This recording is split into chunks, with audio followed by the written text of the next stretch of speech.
Hi everyone, welcome back to my channel. I'm Shamira Benson, one part of Team Benson, and I'm going to cook some Swiss chard for you guys tonight because I get asked, how do you prepare Swiss chard all the time? So tonight we're gonna cook it.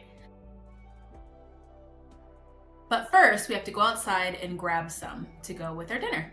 So now we have our beautiful Swiss chard, and I will warn you that Swiss chard math is like spinach math, where you have like 1 pound equals 1 teaspoon of spinach. When it's cooked, same thing with Swiss chard. So you want to pick extra leaves if you're going to be feeding more than one person. So let's get this washed and chopped up. So I use just the leaves and I save the stems for my worms. A lot of people say, oh, like you can always use all of these to let you know that you can use all of the vegetable, and you can use all of the vegetable, but I have hungry little worms that I want to make sure that they eat too and give me worm castings, so I save these stems for them. So I'm just going to go ahead and chop these up. Now the nice part, guys, is that I know what I use in my garden, so I know that there's no like pesticides or anything like that are on my greens, and it makes it so much easier to just wash my greens, get them all nice and clean. Right now we're in the winter, so there's like no bugs and life is just great with them. But if you are getting these from the grocery store, no hate, just make sure that you wash them really good, because Swiss chard is one of those things that is on the dirty dozen list a lot, where they use a lot of pesticides. So you want to make sure that you get them just really washed up and clean. So you can clean them in vinegar and water, or salt and water, or you can do a combination of the both, or you can get one of those veggie cleaner mixes that I'm not sure what's in them, but they sell them at the grocery store. Okay guys, so this is going to be really easy. We're just going to take a little bit of country crock. Now you can use butter, and if I were cooking fish, I would make it with butter, but I'm cooking it with chicken, so to keep it kosher, we're going to use country crock. And then you're just going to use like a tablespoon of garlic. You can use fresh garlic. Might be a little more than a tablespoon. We like garlic. And then we ran out of cherry tomatoes, so we are going to be using these snacking tomatoes that we have, but you just want to use some cherry tomatoes.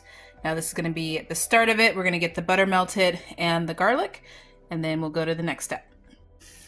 Okay guys, so now that we have that going, we have the tomatoes cut in half, and then now I'm just going to add a little bit of some of the chicken beef broth that we had made.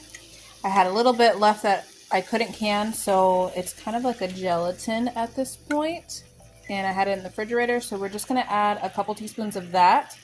Let it melt down. Now you can use chicken stock, you can use beef stock, you can use vegetable stock, depending on what type of meat I'm making, depends on what type of stock I use. And sometimes I just use water, but to get a little of those extra flavors, and also this is a medicinal bone broth, I am using that. So we're just gonna let that be like a little bit of a layer at the bottom. You don't want to add too much because there's going to be water in your Swiss chard. So now we're just going to put the Swiss chard in here and let it simmer. So guys, this may look like a lot of Swiss chard, but I'm telling you it is not. So we're just going to put the lid over that and cover it and let it do its thing. I'm also cooking it on like a medium heat. So there we go. Okay guys, so it is halfway cooked down and already starting to cook down and really release its water. So now I'm just going to give it a quick stir, and then I'm also going to add some salt and pepper. So that is just a little bit of pepper, and then I have some salt right here. I'm probably going to add a little bit more bone broth too, so that way it can give it a little bit more liquid to finish cooking down with.